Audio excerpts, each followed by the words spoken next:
Imagine a cold, rainy night in 1990. A train traveling from Manchester to London is delayed by 4 hours. On that train sits a young woman named Joanne Rowling.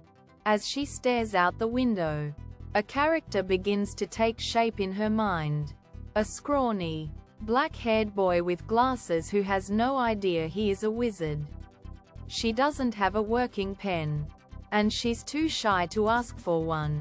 So for 4 hours, she simply sits and dreams up the details of a world that would eventually change the landscape of literature and cinema forever.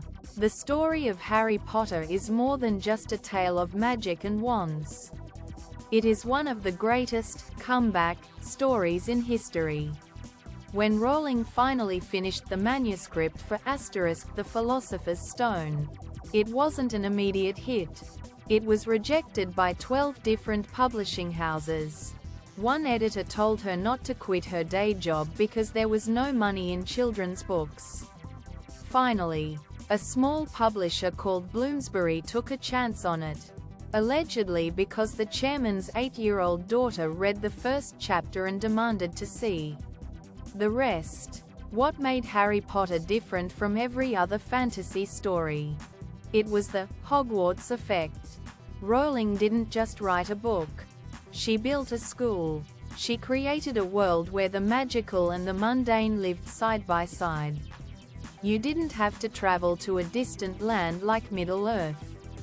You just had to find the right brick in a wall behind a pub in London, or run headfirst into a barrier at King's Cross Station. It made every child, and quite a few adults, believe that their own invitation to a world of wonder might just be one owl post away. The Pottermania that followed was a global phenomenon the likes of which we haven't seen since. It turned reading into a spectator sport. Thousands of people would dress up in robes and pointed hats, lining up at bookstores for midnight releases. In an era where everyone feared that video games and the internet would kill the printed word, Harry Potter proved that a good story was more powerful than any screen. Then came the movies. Casting the Golden Trio was one of the most high-stakes searches in Hollywood history. They needed children who could not only act but grow up on screen without losing the essence of the characters. When Daniel Radcliffe, Emma Watson, and Rupert Grint were chosen, they became the faces of a generation.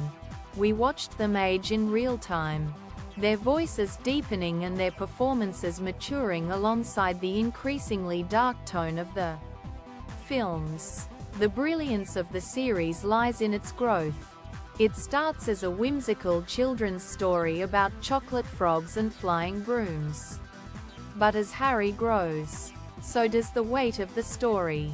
It shifts into a complex exploration of grief, the seductive nature of power, and the banality of evil. Lord Voldemort isn't just a monster. He is the embodiment of the fear of death and the desire for pure bloodlines. Against that, Harry, Ron, and Hermione represent the power of choice. As Dumbledore famously says, "It is our choices, Harry, that show what we truly are, far more than our abilities." The impact of Harry Potter on our culture is staggering. It gave us a new vocabulary. Terms like Muggle, Quidditch, and Horcrux are now in the dictionary.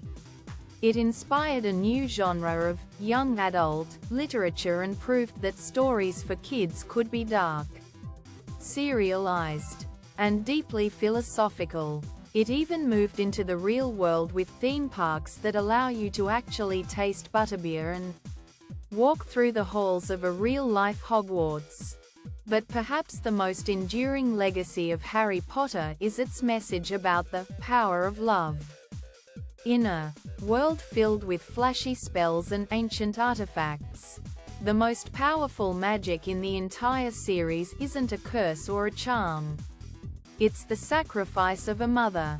It's the idea that friendship and loyalty are the only things capable of standing up to tyranny.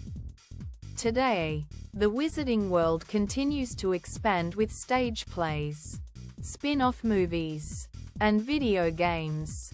There are debates about the creator and the canon, but the core story remains a constant. It's a story for anyone who ever felt like they didn't belong. Anyone who ever felt like they were living in a cupboard under the stairs, waiting for their life to truly begin. Whether you're a Gryffindor, a Slytherin, a Ravenclaw, or a Hufflepuff, the gates of Hogwarts are always open.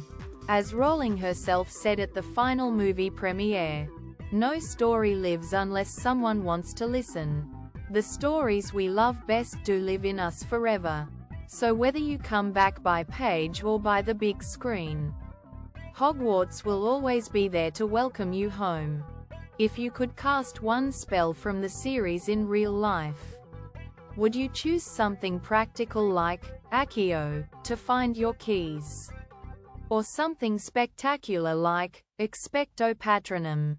Thanks for watching.